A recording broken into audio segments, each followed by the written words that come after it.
Mayong buntag dinhi sa tanang katawhan sa Barangay San Isidro.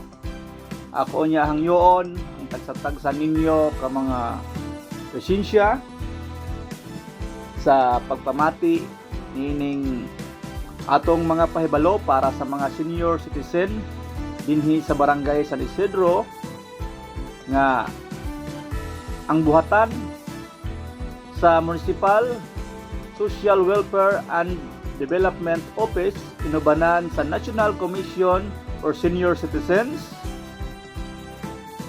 mupahibalo sa buot mo apply sa Expanded Senior Citizens Program nga adunay tulo ka mga kategori.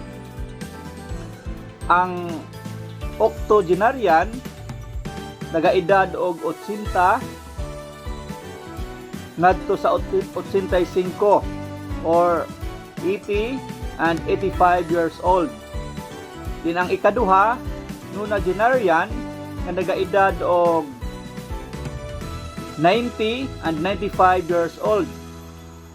Unya ang ikatulo mao kining centenarian nga nagaedad kini og 100 years old nga nakaabot sa tuig 2024 og natawo ni adtong 1944, 1939, 1934, 1929 og 1924.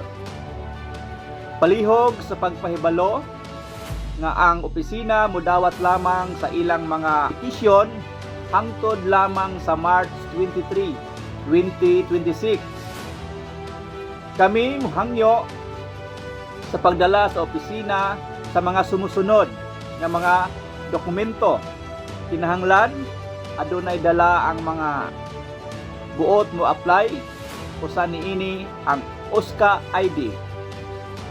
Then birth certificate, PSE original and national ID. Then magdala usab og 2x2 ID picture. Whole body picture printed with A4 size bond paper. So kani akong gihangyo ang tanan household or families sa entero dinhi sa Barangay San Isidro nga ilang ipahibalo ngadto sa mga senior citizen kung kinsa kantong gusto mo apply niini. So sa makausap pa, daghang salamat sa kanunay ninyong pagsuporta sa atong mga senior citizen. And once again, God bless us.